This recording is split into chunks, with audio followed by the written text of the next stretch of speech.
Right now on Denver 7 News at 5 o'clock, it's another turning point in the pandemic. The state is shutting down vaccine clinics. Why now is the right time?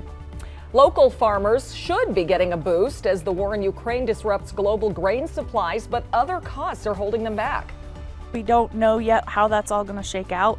I couldn't say if we're going to be able to break even. A lot of times we don't. We keep doing it because we love it for some reason. Well, as food and gas costs rise, President Biden is expected to take emergency measures today to bring down oil prices. Plus, 61 strings and centuries of history. A Ukrainian musician is looking to introduce more people to an instrument important to her home country.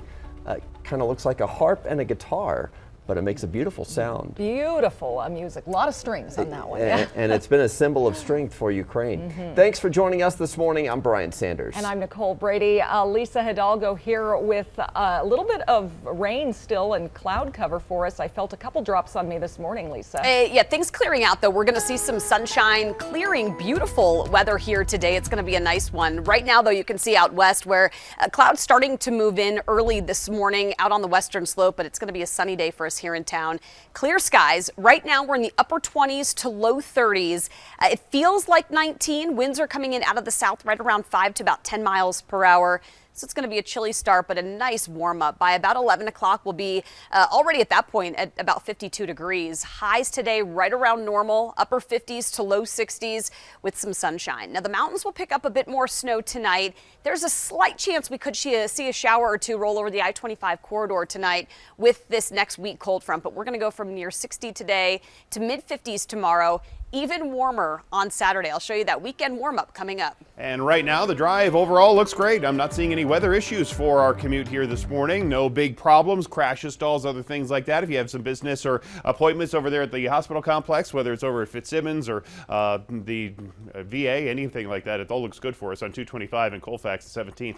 Take a look at the drive up on Highway 36. That looks great here at Sheridan. You can see the drive times right now across Metro Denver look just fine, whether it's up to the north side of town, 270, or that drive to or from the airport, which is wide open. So a good, easy start here to the morning commute. No weather issues for us here this morning. No lingering construction, and a really good commute anywhere you want to go. Well, today is your last chance to get a COVID vaccine at one of the state-run mass vaccination sites. They are shutting down after today, which is a sign we're turning a corner in the pandemic. Now, Denver 7's Jessica Crawford is live at one of those sites that they set up at Water World. And Jessica, the number of people getting vaccines there has been dwindling.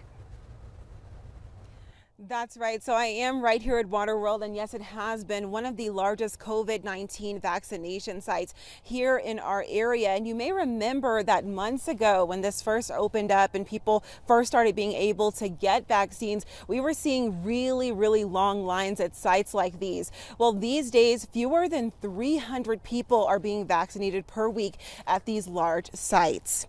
Many sites, including Dick's Sporting Goods Park and Water World here where I am, were some of the first to provide relief to thousands at the height of the pandemic. Well, today, both locations, along with other large COVID-19 vaccination sites, are going to be shutting down.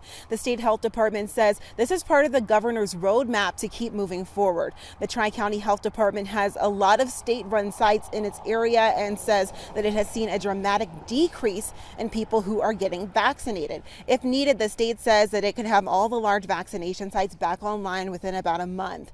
The state health department says close to 2,000 vaccine clinics are enrolled in the vaccination program, so there are still places to get vaccines. Community testing sites will remain open for the next couple of months across the state, as will the state's vaccine buses. We're in a point of the pandemic where we're looking at how to bridge both, we haven't reached that endemic phase quite yet, but we are also looking at how to recover within our communities and how to live our lives with, COVID-19 as part of our daily lives. So more than 80% of Coloradans who are eligible to get the vaccine have received at least one dose so far. Live in Federal Heights, I'm Jessica Crawford, Denver 7. And everything is still available, just at different locations. All right, thank you, Jessica. When the pandemic eventually does end, it could throw a wrench into our nation's healthcare system. Emergency measures making healthcare more generous and flexible and technologically advanced could be winding down as soon as the summer. An estimated 15 million Medicaid recipients could be forced to find new sources of coverage. Congress would also have to take action to preserve broad telehealth access for Medicare enrollees. Plus, it's unclear what will happen to the vaccines, tests, and treatments covered under emergency use authorization from the FDA. Today, CU Boulder plans to honor the 10 Coloradans killed in the Boulder King Super shooting. The university will plant a large tree in the northeast corner of Farron Field. Those who attend the ceremonial planting are welcome to speak. They can also leave tokens or mementos in the soil. Well, Coloradans will not be able to open carry at the polls. Governor Polis signed the Vote Without Fear Act into law. It prohibits openly carrying a gun within 100 feet of any voting location. The only exception is if that happens to fall within your own property's buffer. Breaking the law is a misdemeanor. On first offense, you could face a fine of up to $250 and up to 120 days in jail. President Biden is set to release 1 million barrels per day from our nation's oil reserves to control surging energy and gas prices. He's set to speak at 11:30 a.m. our time today. Right now, AAA says Colorado's average gas price is just below $4, and it is below the national average of $4.22 a gallon.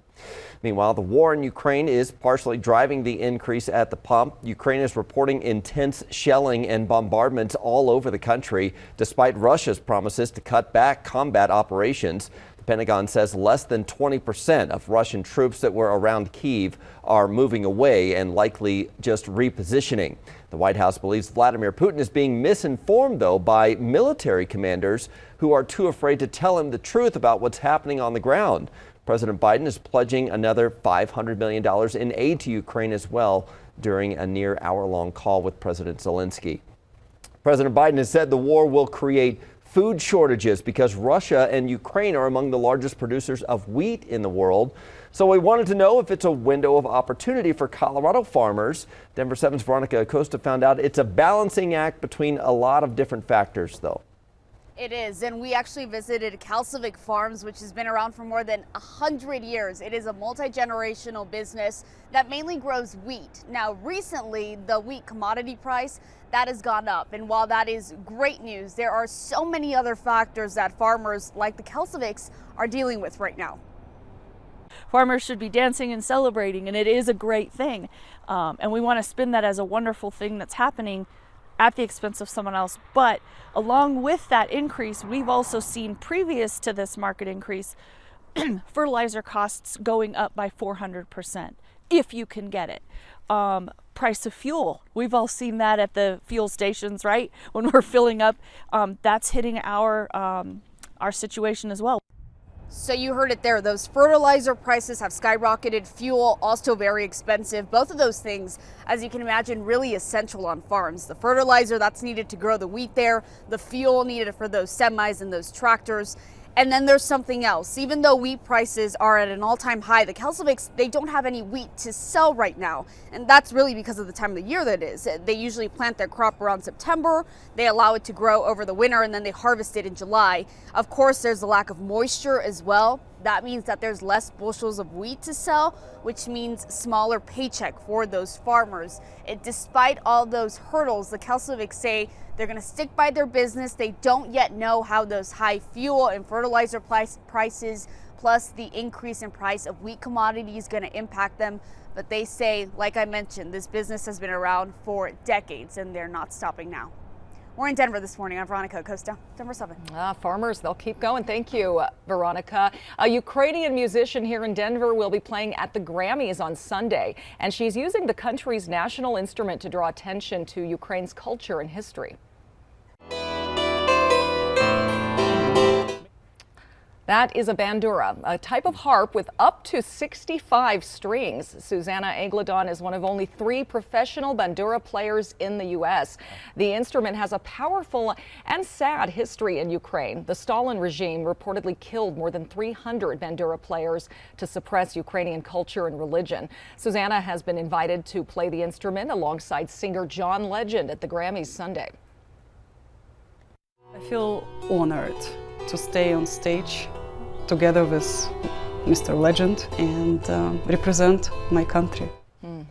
As for her family, she says her parents fled Ukraine and are now in Bulgaria, but her brothers and their families are still in the war-torn country. As we hit the spring and summer house hunting season, we have new numbers showing how Denver's market compares to some other cities. Also, Bruce Willis is taking time off from the big screen because of health issues. We're talking to a local doctor about the actor's diagnosis.